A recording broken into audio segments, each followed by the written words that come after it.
Bismillahirrahmanirrahim. Assalamualaikum warahmatullahi wabarakatuh.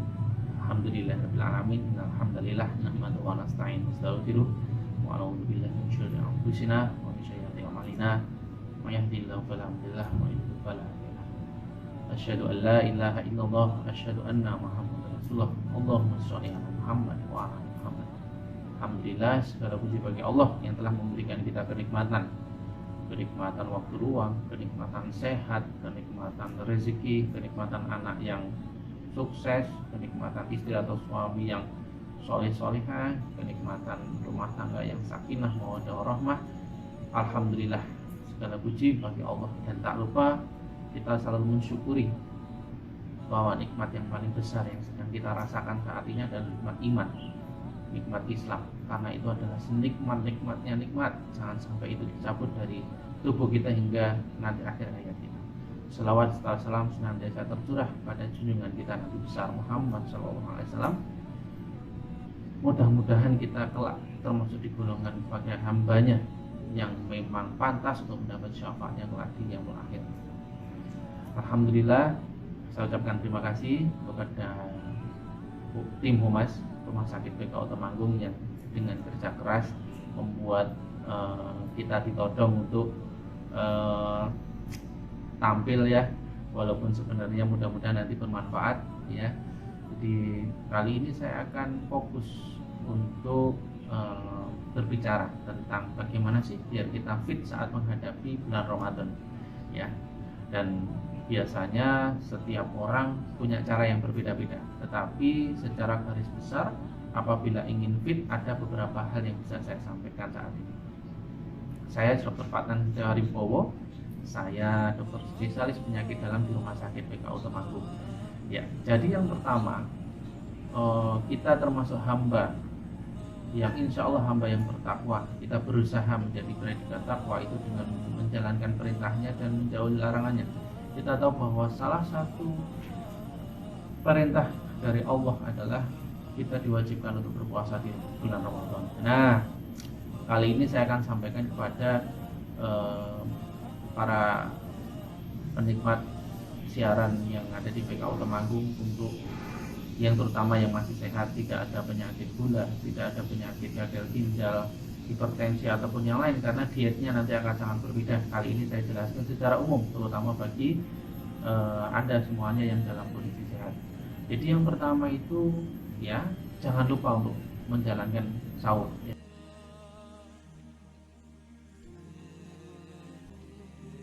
Karena sahur itu penting sekali, itu gantinya makan pagi ya.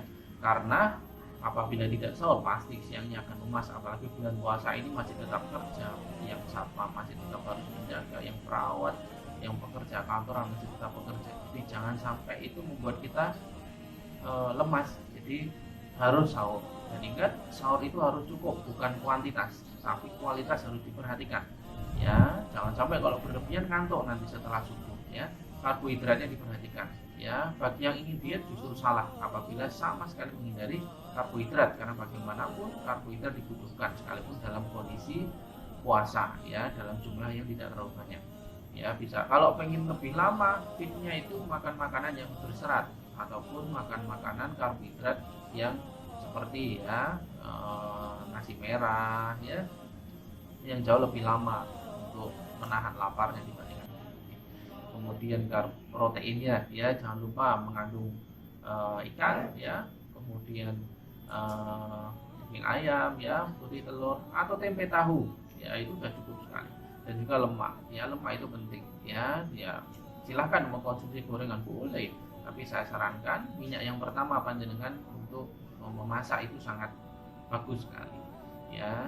Dan juga untuk sahur itu boleh buah dok, boleh tidak apa-apa. Bagi yang mengkonsumsi madu atau kurma juga tidak apa-apa ya. Kemudian yang kedua, yang tak kalah penting, bahwa asupan cairan itu harus cukup.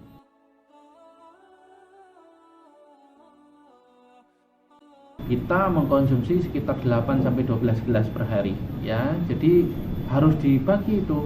Pas sahur ya 2-3 gelas cukup ya. Sebelum sahur kita minum, setelah sahur kita minum, ditambah sedikit lagi sebelum adzan. Jadi atau sebelum imsak monggo. Jadi itu diminum Dan yang terpenting adalah saat buka puasa nanti minum 2-3 gelas. Setelah tarawih juga minum 1-2 gelas. Jadi kebutuhan cairan jangan diabaikan, karena cairan itu kalau kurang ya rasanya lemes. Kita menganggap karena kurang makan sahurnya, bukan. Karena kurang cairan juga bisa lemes, namanya dehidrasi sekalipun ringan. Ya, terus hati-hati konsumsi kopi ataupun teh saat sahur. Kenapa? Nanti bikin pipis, ya. Sesuatu yang berkafein itu malah akan pipis, sehingga dikhawatirkan saat zuhur itu apalagi udara panas, ya, itu akan menyebabkan dehidrasi. Jadi ya silahkan dihindari dulu saat sahur. Saat buka puasa insya Allah tidak masalah kalau untuk hal seperti itu, karena bagaimanapun seseorang yang rutin mengkonsumsi kopi kalau nggak minum kopi rasanya tidak nyaman. Yang ketiga itu saran saya, makannya harus sesuai porsinya, intinya secukupnya.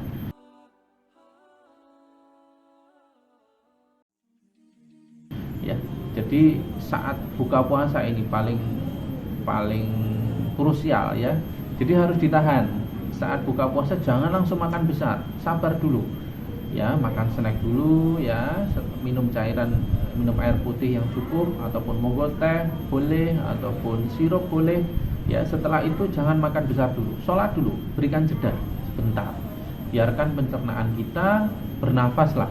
Jadi intinya bahwa pencernaan kita pun juga butuh waktu, tidak bisa langsung mengkonsumsi dalam waktu yang cepat dengan kuantitas yang besar, ya. Jadi setelah itu baru makan. Makan besar pun saya sarankan jangan langsung berusaha, karena tadi siang nggak makan otomatis saat buka puasa seperti balas dendam. Jangan, dibagi saja, saat sahur, saat buka makan sesuai porsinya, dan setelah itu dicicil setelah taraweh ronde kedua, itu jauh lebih bijak, ya.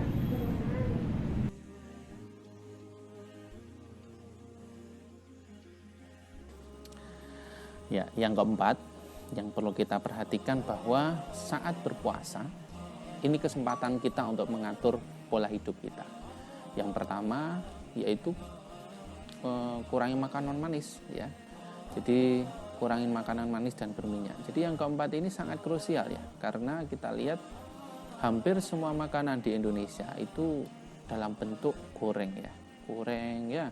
Kemudian karbohidrat, ya, gula, itu suatu seperti kayak Indonesia rayanya, ya. Jadi semacam kebiasaan. Ya, kita tidak bisa menyalahkan itu, tetapi saat berpuasa kita jangan berpikir bahwa itu merupakan kesempatan, karena kan berpuasa atau akhirnya nanti akan dipecah gulanya. Jadi jangan berpikir seperti itu. Intinya adalah boleh mengkonsumsi makanan yang berminyak, ya, boleh untuk mengkonsumsi gula, ya, kemudian makanan manis, es buah itu boleh, tetapi jangan berlebihan. Berlebihannya bagaimana, Dok? Cukup saat sahur dan berbuka, ya, yang sesuai porsinya, ya. Bukan berarti jatahnya siang manis dibales saat buka puasa, bukan. Jadi itu akan diperhatikan dari sisi kalori. Toh saat berpuasa kita pasti aktivitasnya menurun. Jangan sampai kalori yang masuk itu lebih banyak daripada kalori yang dipakai, karena justru setelah puasa bukan berat badan kita stabil atau turun, malah justru akan naik karena kelebihan dari makanan yang manis, ya, dan juga yang berminyak.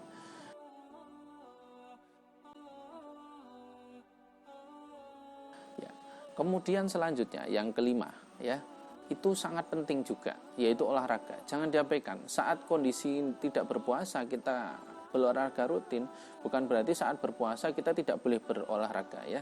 Dalam kondisi sehat saya sarankan untuk olahraga bukan saat pagi hari atau sore hari, tetapi olahraga itu saat menjelang tarawih ataupun setelah tarawih. Kenapa? Yang ditakutkan apabila sore hari ataupun setelah sahur pagi hari itu akan meningkatkan prevalensi atau intensitas dehidrasi. Jadi jangan berlebihan, ya. Dan cukup 20-30 menit cukup. Misalnya jalan cepat ataupun bersepeda. Jadi kemudian senam ringan itu dianjurkan. Kenapa?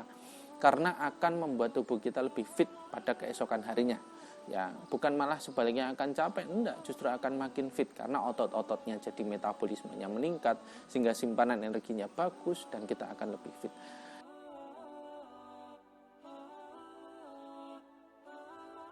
Kemudian yang keenam itu adalah tidur yang cukup. Di sini saat bulan puasa kita memang akan otomatis waktu tidurnya akan berkurang, karena mungkin malamnya tadarus, kemudian siang harinya bekerja, ya, kemudian harus sahur, ya, dan juga kita menghindari tidur setelah sholat subuh. Jadi mungkin kuantitas tidur kita akan berkurang, sehingga harapannya sekalipun porsi tidur yang antara 6 sampai 8 jam itu apabila terpenuhi itu bisa seefektif mungkin. Jadi jangan dikira kalau banyak tidur itu akan lebih bagus, bukan, tapi tidur yang cukup dan juga efektif. Jadi tidur yang efektif itu ya kita akan memulai proses tidur, kemudian lampu yang digelapkan itu ternyata akan menghasilkan melatonin. Jadi berdasarkan penelitian itu tidur dengan cahaya yang remang-remang atau gelap itu tidurnya lebih nyenyak dan lebih segar saat bangun daripada di sinar lampu yang terang, ya. Jadi itu tidak disarankan, ya. Jadi tidur yang cukup di sini bukan berarti menghindari ataupun tidak melakukan tadarus atau sahur mepet-mepet, enggak. Tetapi memang harus diatur sedemikian rupa tidurnya efektif, efisien, ya, dan cukup.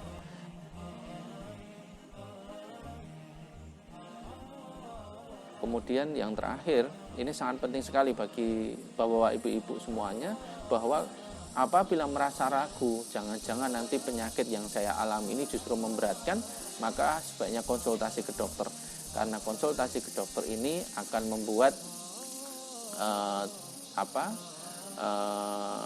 kita lebih yakin bahwa puasa ini sehat.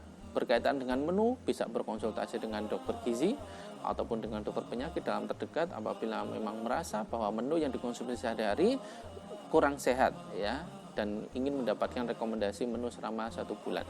Hati-hati apabila dari Facebook, dari WA tentang menu dan ternyata lebih banyak yang berminyak atau makanan manis, itu akan meningkatkan kondisi gula darah di tubuh, apalagi panjenengan memiliki riwayat diabetes ataupun hipertensi di keluarga. Jangan sampai setelah berpuasa itu justru akan membuat gula darah meningkat, ya. Jadi ketujuh hal yang saya sampaikan itu bersifat umum dan universal, baik bapak-bapak, ibu-ibu ataupun pendengar semuanya yang merasa bahwa tubuh kita sehat. Karena bagaimanapun kita tidak tahu apakah ada komorbid atau dari keluarga riwayat diabetes, hipertensi yang membutuhkan diet yang khusus untuk menjalani puasa Ramadan. Dan mudah-mudahan puasa Ramadan tahun ini, ya, kita semua diberkahi untuk puasanya dan kita bisa menjalani dengan baik tanpa meninggalkan pekerjaan yang menjadi kewajiban kita, dan kita sambut bulan Ramadan dengan penuh sukacita dan badan fit sehingga bisa melakukan banyak hal baik itu saat Ramadan maupun di luar bulan Ramadan. Begitu saja dari saya, semoga bermanfaat. Assalamualaikum warahmatullahi wabarakatuh.